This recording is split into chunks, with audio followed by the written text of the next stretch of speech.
Amigos del canal universitario, soy Carlos Lavallén, ex docente de la Facultad de Arquitectura de la Universidad Mayor de San Simón. En esta oportunidad, con auspicio del canal universitario, con la dirección del licenciado Gustavo Rodríguez y la colaboración del equipo técnico, iniciaremos una serie de programas sobre la historia urbana y arquitectónica de nuestra ciudad, con objeto de difundir el conocimiento de estos bienes inmobiliarios para su preservación, su puesta en valor y mantener así la identidad de nuestra ciudad. Iniciamos esta serie en este lugar emblemático como es la plaza principal, con el tema también relevante como es el tema de la catedral. Desde 1571 en este lugar se habría construido la primera iglesia, de características muy simples, de una sola nave, considerando que en esa época los medios técnicos y económicos y la cantidad de población no era demasiado para construir una iglesia de mayor escala. Documentalmente se sabe, en 1605, Sebastián Montes, carpintero, está realizando la iglesia de la Merced y también participando en la cubierta de la iglesia de San Agustín. Este carpintero arquitecto también participa de la realización de la cubierta de esta iglesia, que no sabemos si continúa, porque unos años después se establece que el Cabildo va a solicitar la participación del arquitecto Domingo del Mazo para construir una iglesia que tampoco se sabe que fue terminada. De cualquier forma, en 1700 parece que sí se construye la primera iglesia de gran escala, que va a ser fundamento para la construcción de esta estructura, cuyo autor se desconoce, y unos años después, también probablemente porque no se terminó, el cura Francisco de Urquiza, encargado de la catedral, con sus propios medios va a terminar de construir esta primera iglesia. A él se le debe entonces la construcción de esta estructura mayor, que progresará en los años subsiguientes, en el momento en que Cochabamba adquiere la categoría de obispado. Para tal situación, considerando que la catedral era la cátedra del obispo, se debería construir sobre esta iglesia inicial un aumento de otras naves que permitirían darle mayor jerarquía. Esto va a ser un proceso largo que va a realizarse durante toda la época republicana, prácticamente hasta fines del siglo XIX. Toda esta situación, que después se consolida, como decía, con la confirmación de obispado de la ciudad de Cochabamba en el año 1849, nombrando como primer obispo a José María Áñez de Montenegro, se va a consolidar esta estructura. Sin embargo, lo que va a quedar sin terminarse va a ser la fachada, que recién será tema a centrarse como una obra importante en homenaje al centenario de la República, es decir, entre los años 1925 y 1929. No olvidaremos que al inicio de esta iglesia, cuando se establece como un modelo realizado en base a un fundamento románico, establecía entonces una primera fachada con dos torres laterales. Parece que las condiciones técnicas o las condiciones económicas no permitieron sino cubrir solo una de estas torres, que es la que conocemos, en tanto que la base, que está al costado derecho, nunca fue terminada y simplemente fue cubierta para tener una zona del baptisterio.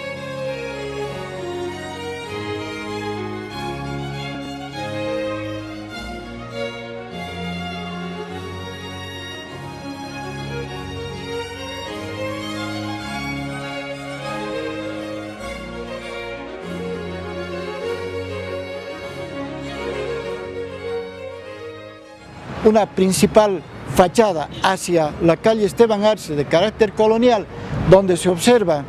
columnas salomónicas, se establecen los tres cuerpos y una serie de elementos de la arquitectura barroca colonial que hacen singular a este edificio y por lo tanto debe ser mantenido en sus características importantes. Así, por ejemplo, en la parte superior tiene un friso que dice Ave María, que probablemente es un símbolo icónico de cómo se podía interpretar la oración del Ave María. Posteriormente, ya en el siglo XX, se van a realizar una serie de intervenciones que vamos a ver cuando ingresemos al interior para ver los enterratorios de los obispos, pero ahora cabe decir que en 1971 aproximadamente, de acuerdo a un proyecto que realiza el arquitecto Jorge Urquidi con colaboración del arquitecto Alejandro Guardia, se va a liberar este pedazo que antes estaba con la ocupación de unas tiendas que continuaban las arquerías que van a ser retiradas cuando se hace la liberación de este espacio que hoy podemos apreciar de mejor manera como el atrio de la catedral. Ingresaremos al interior para ver algo que es importante, que son los enterratorios sobre los cuales comentaremos a continuación. Esta importante iglesia basilical de 3 naves parece haber sido intervenida en numerosas ocasiones. Sin embargo, parece importante apuntar que a fines de 1994 y el año 1995, el arquitecto Mario Moscoso y el ingeniero Francisco Álvarez realizan la consolidación de las bóvedas, dándole mayor estaticidad y mayor seguridad a esta importante estructura. Paralelamente a esa intervención también se realizaron las obras de remozamiento de las pinturas que había realizado el pintor quillacolleño Antonio Quiroga. Esta importante obra, que es parte de nuestro legado pictórico, tanto en la cubierta de este coro bajo como en todo el transcurso de la nave central, es un elemento que debe ser conservado por su gran valor cultural.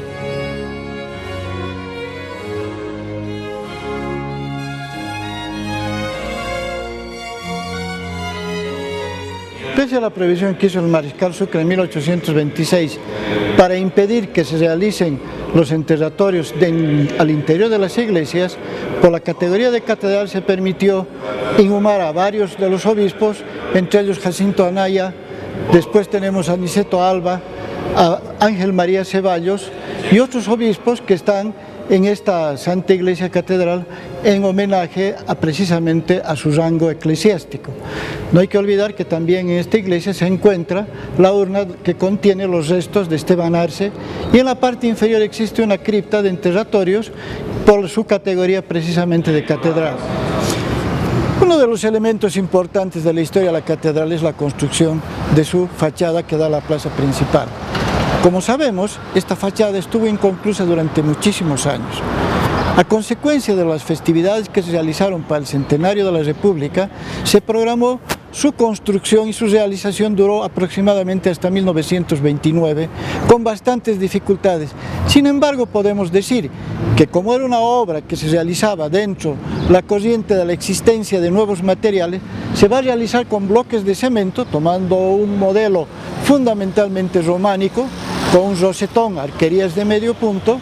que va a servir entonces como fundamento para el diseño y la construcción de esta nueva fachada. Otro elemento importante es la torre. Comentábamos ya que la torre en realidad no habría de ser la única sino dos, pero finalmente se va a construir una sola torre. Lo que sí se va a cambiar va a ser el tercer cuerpo, el cuerpo superior y el remate de la cúpula, porque al incorporar un nuevo reloj se había de necesitar un espacio mayor. Para ese objeto se derriba el último cuerpo, se reconstruye este tercer cuerpo, se va a realizar una nueva cúpula apuntada de estilo gótico que va a tener las características que hoy presenta. Esta torre, que es emblemática para la ciudad de Cochabamba, como ustedes observarán, presenta una serie de elementos de deterioro que no son enfrentados por ningún tipo de autoridades. Este programa llama a las dichas autoridades para que se tenga en cuenta la reparación del reloj, la limpieza y la nueva pintura que sería importante realizar de esta importante torre, porque este es un edificio emblemático de la ciudad de Cochabamba. Este programa intenta crear una conciencia con respecto a la conservación de los monumentos, y hoy somos testigos de un importante elemento que no tiene la debida atención de las autoridades y creo también de la comunidad en general.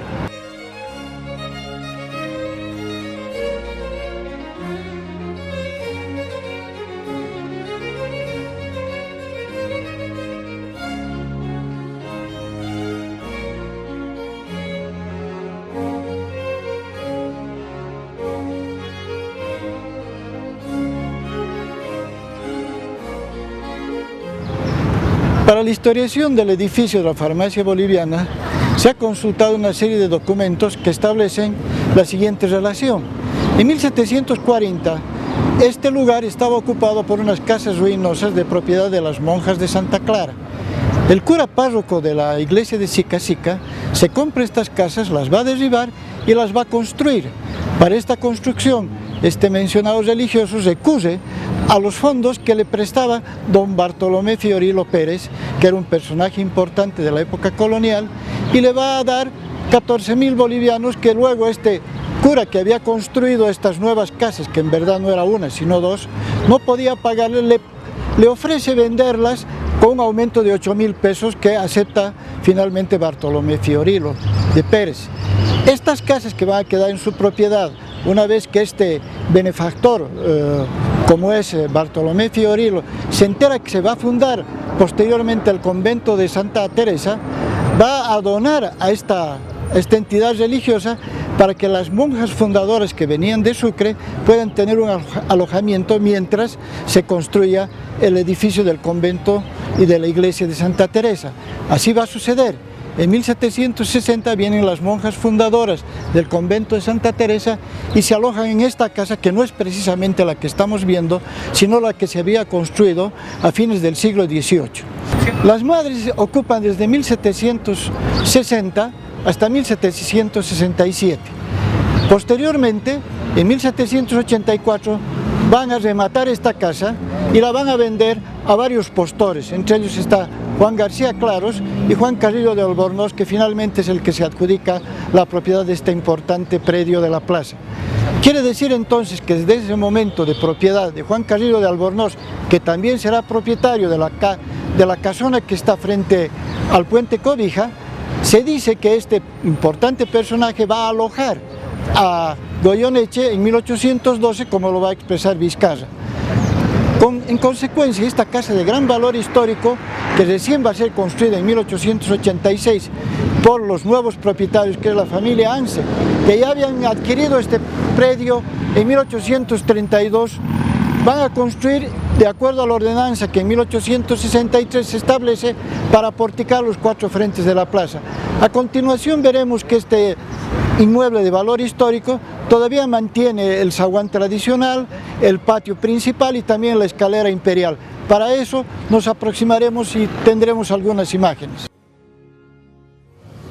Este es el patio de una de las casas más importantes de la ciudad. Pertenece a la familia Anse desde 1832 aproximadamente y constituye un ejemplo típico de lo que es la arquitectura republicana, puesto que presenta un patio con galería inferior y con una galería superior donde se encuentra una sala y una escalera imperial que probablemente fue construida posteriormente al momento en que se hicieron la portada en 1886.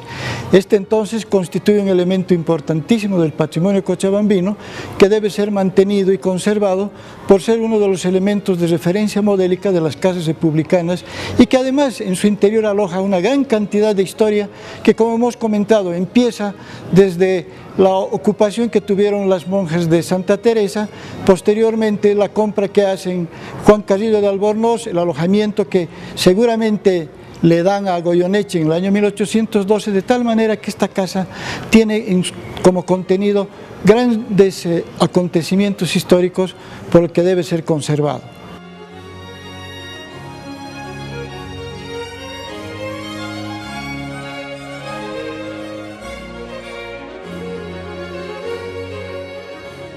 En 1842 el presidente Valliviana instruyó la construcción de los 4 frentes aporticados. Se inicia con la construcción de la gobernación y o prefectura llamada en ese tiempo, y los demás vecinos, por una serie de aspectos fundamentalmente de tipo económico, no dieron lugar a estas construcciones y la alcaldía tuvo que emitir una ordenanza en 1863 mediante la cual conminaba a los propietarios la construcción de un frente aporticado retirándose aproximadamente 3 metros de la antigua rasante para construir una especie de máscara con un frente aporticado bajo y con unas fachadas que estén inscritas en el estilo del neoclásico. Así se produce entonces la construcción de este primer edificio, que ahora vemos que corresponde a la familia Calatayud, aun cuando en las fotos que se registran de épocas anteriores se establece que también perteneció a la familia Serrano. Este edificio interesantísimo también tuvo la posibilidad de tener una serie de aspectos relevantes, por cuanto en su planta inferior estuvo alojada por muchísimos tiempos una serie de negocios, como estuvieron todos los de la galería, pero recordamos sobre todo que ahí, antes de la librería, estuvo un lugar donde se vendían los productos de la RCA Victor, que eran conocidos por toda la población.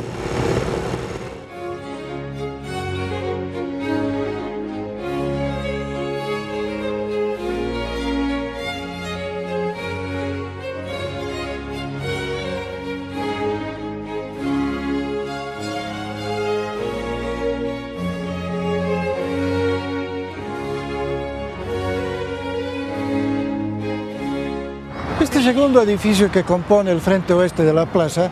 que la denominaremos como Casa Granda, por ser propietarios desde hace aproximadamente 30 años, constituye otro de los ejemplos interesantes que nos presenta fundamentalmente un cuerpo central, donde existe un frontón, donde icónicamente aparece la figura de un cóndor que representaba probablemente en la fase republicana a la libertad. En los flancos de la izquierda y la derecha, que tienen una influencia neoclásica más típica, no coinciden precisamente con la imagen que presenta el cuerpo central con arcos apuntados, de tal manera que se podría clasificar esta adopción de estilo de esta segunda unidad inmobiliaria de valor histórico como de ecléctica. Lo mismo en la parte inferior, tiene una serie de columnas, y en la parte superior, como vemos, está rematada con un frontón triangular, como también lo está tanto la casa de Simón Calatayud, que está al lado, como el remate de la casa correspondiente a la farmacia boliviana.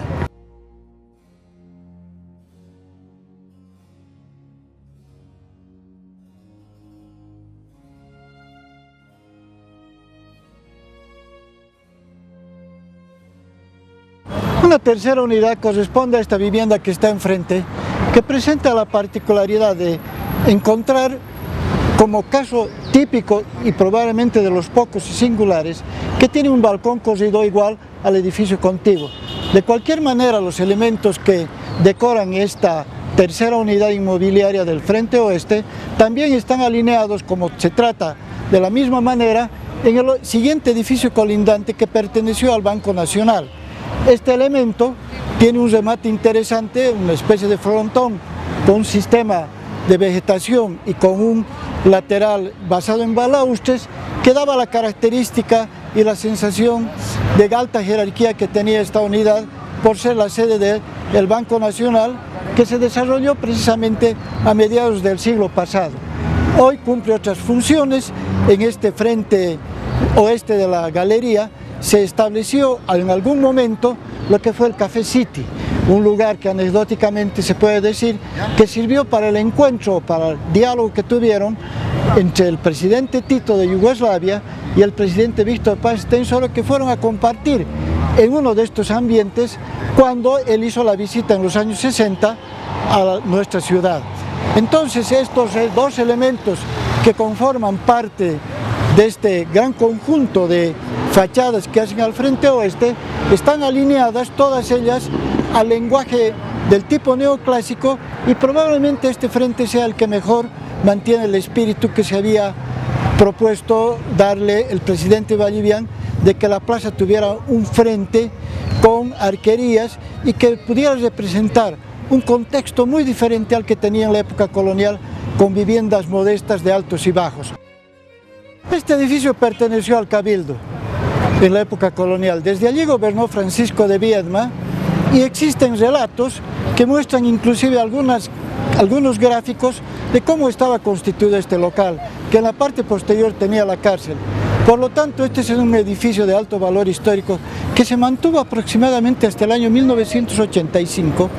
en que, adquirido por la empresa del Banco de la Paz, sufrió una serie de transformaciones, cubrieron el techo, pero mantuvieron, digamos, el carácter esencial de este edificio de valor histórico. También se desarrollaron muchísimas actividades en este edificio. En la parte superior estuvieron instituciones como el Rotary Club. En la esquina, recuerdo cuando era muy pequeño, existía una botica que atravesábamos cruzando de la calle General Achá hacia la plaza, muy típica y muy inscrita en el recuerdo de los cochabambinos. Este edificio entonces es un edificio también icónico, con una fachada muy simple, que presenta más bien un frontón, o mejor, un remate simple, y las ventanas establecidas de acuerdo a un modelo de ventanas rectangulares y ventanas de medio punto. La parte inferior, como sucede en todo el conjunto, está realizado en base a columnas de inspiración neoclásica. Durante la época colonial se hizo la repartición de solares. Inexplicablemente, el que repartió los solares dio todo el frente norte a los religiosos del convento de San Agustín, Ellos ocuparon el sector que está hacia el este y dejaron esta esquina seguramente para usos de tipo arrendatario u otras transacciones que los religiosos también realizaban. Seguramente de estos espacios y que quedan estas dos unidades inmobiliarias que conforman también de forma homogénea este frente, en el que se instaló en la parte superior el famoso Hotel Unión, que funcionó por muchos años y según el arquitecto Urquidi fue instalado por un español llamado Manuel Rodríguez. También se instalaron allí una serie de eventos, como fue una de las proyecciones importantes que se dieron de cine, paralelamente a las que se habían producido a fines del siglo XIX en el Teatro Achá, de tal manera que este conjunto de las dos viviendas que perteneció también a la familia Jiménez y estuvo instalado por mucho tiempo el Banco de la Paz, constituye otro de los elementos importantes que conforman entonces este frente importante que es el frente norte de nuestra plaza.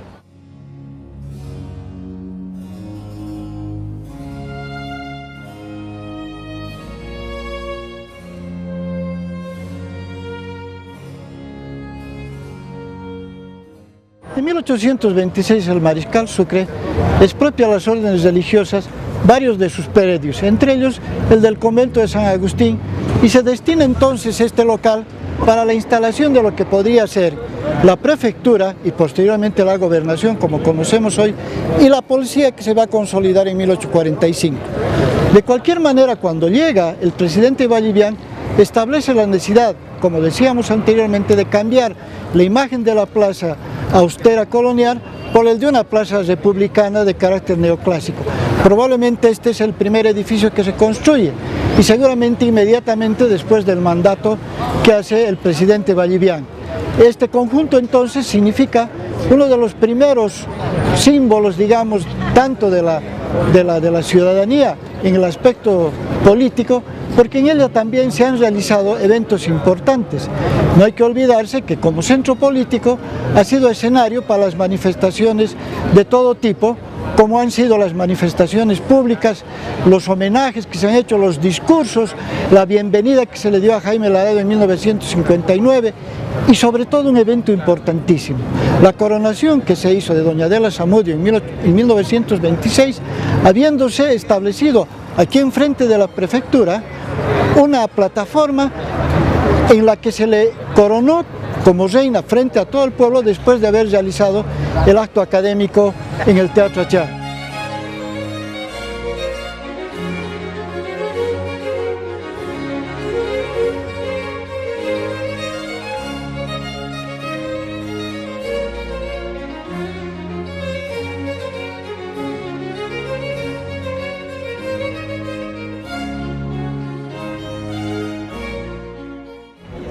Por ser el centro de la actividad política del departamento, se realizaron una serie de acontecimientos, como fue el bombardeo que se produce en 1949, que destruye una parte, la parte posterior de este edificio. También hay que anotar que en 1943 la empresa Chiarella y otros arquitectos e ingenieros producen la transformación de la planta alta e inclusive de la escalera imperial que hoy se exhibe. Este entonces es un edificio importante que por supuesto merece la mayor consideración de conservación de todos los ciudadanos y las autoridades.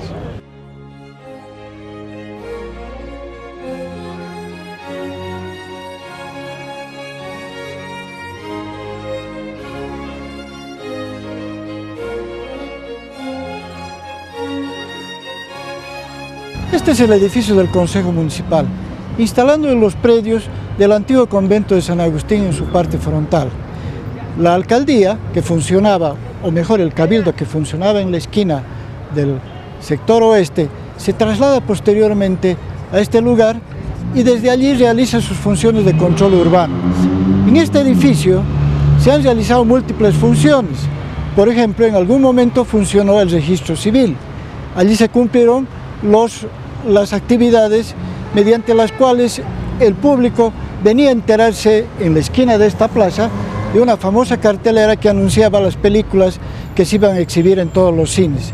Este edificio fue intervenido paralelamente con la reconstrucción del Teatro Achá hacia el año 1989, momento en el que se pudo remozar y se pudo liberar este patio para transformar en un espacio abierto que nos permita ver la fachada del antiguo templo de San Agustín. Hoy este edificio, por sus características y condiciones arquitectónicas e históricas, es también un elemento que debe ser conservado en su integridad. Esta es la fachada del templo de San Agustín, construida aproximadamente en 1780. Aquí, después de la instalación de la República, funcionó en los primeros años la primera universidad. Posteriormente, por orden del presidente General Achá, se construyó el edificio que hoy lleva su nombre. Durante el año 1989, cuando se interviene por última vez de manera importante el Teatro Achá, también se realiza la liberación de los elementos que estaban ocupando este patio, que permiten posteriormente observar esta hermosa fachada que constituye parte del patrimonio cultural e histórico de nuestra ciudad.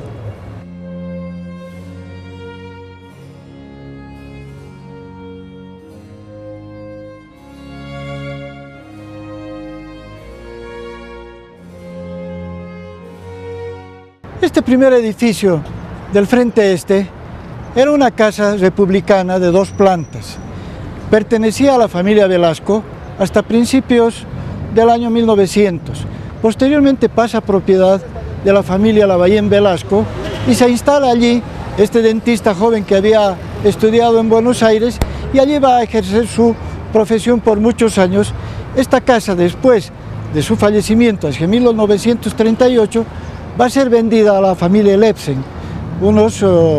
migrantes suecos que compran este edificio y van a encargar al arquitecto Max Franz, que había llegado, para que diseñe y edifique este edificio que tenía características absolutamente diferentes, porque además presentaba 3 niveles. Allí se instaló el Hotel Continental y después el Hotel Plaza. Estuvo así funcionando por muchos años, bajo la administración del señor Monasterios y después de la familia Rivero Lavallén, que finalmente el dueño, el señor Lepsen, va a vender este edificio a la Federación de Fabriles. Ya sabemos todos que es también un sitio emblemático de Cochabamba, desde donde se producen todas las manifestaciones políticas. Esta es la historia breve de este edificio, que hasta el año 1940 no tenía estas características. Al lado existía una casa similar, también republicana y de características similares a las que existía en la vivienda colindante. Sin embargo, en diciembre de 1921 se produce un gran incendio que va a destruir esta vivienda y se atribuye al señor Dante Campanini, un comerciante que tenía su tienda, el causante de este conflicto y de esta tragedia. Posteriormente, la familia Guzmán Velasco va a encargar la construcción de este nuevo edificio, que estaba muy emparentado a las corrientes de la arquitectura que se producía en los años 30, muy similar a la que se produce en la esquina 25 de Mayo Heroínas, y se atribuye al arquitecto Miguel Tapias por las características que presentan tanto la cubierta de estilo mansard, las decoraciones, toda esta adopción del estilo ecléctico neoclásico, más bien modernista, que va a caracterizar a este edificio junto con el otro. Estos 2 edificios que van a ser construidos en el siglo pasado, que son los únicos que alteran formalmente el estilo tradicional neoclásico, sin embargo, por su escala y su carácter plástico, no parecen establecer una gran diferencia. De cualquier manera, que quede claro que estos 2 edificios pertenecen al siglo pasado, están construidos con un principio y una arquitectura inspirada más bien en la corriente del racionalismo, cuando es el arquitecto Franz que plantea esta, y la que se produce en 1921, un poco antes que la otra, cuando se inscribe entonces esta corriente del modernismo.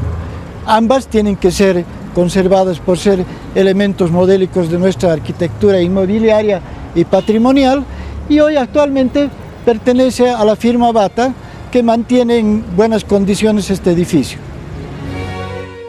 Este edificio, que ocupa la parte central del frente este de la plaza, pertenece a 2 familias, a la familia Ledesma y a la familia Tuma. La característica arquitectónica más importante radica en la instalación de un balcón corrido y de un mirador en la parte central. Otro de los aspectos más importantes que presenta este edificio es que enfrente fue fusilado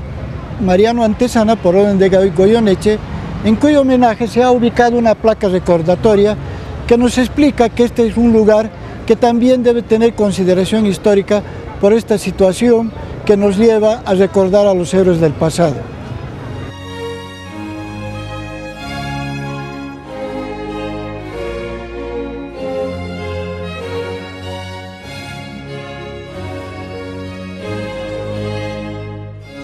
Esta última edificación del Frente Este perteneció a la familia Irigoyen,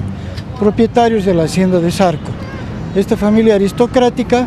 vivió por muchos años en esta casa, que presenta características interesantes desde el punto de vista arquitectónico, porque tiene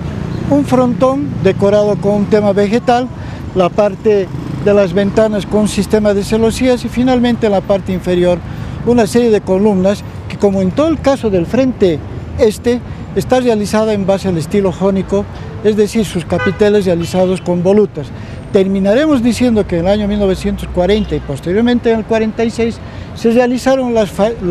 los ochaves de las esquinas de la plaza, precisamente argumentando de que éstas impedían la visibilidad de la circulación de los vehículos. Existen muchas fotografías interesantes que certifican a esta esquina antes del ochave.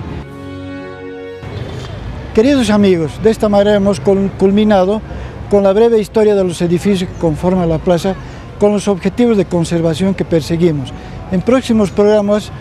les ofreceremos algunos otros temas de importancia que esperamos sirvan para formar la conciencia de conservación de nuestros bienes inmobiliarios. Muchas gracias, amigos.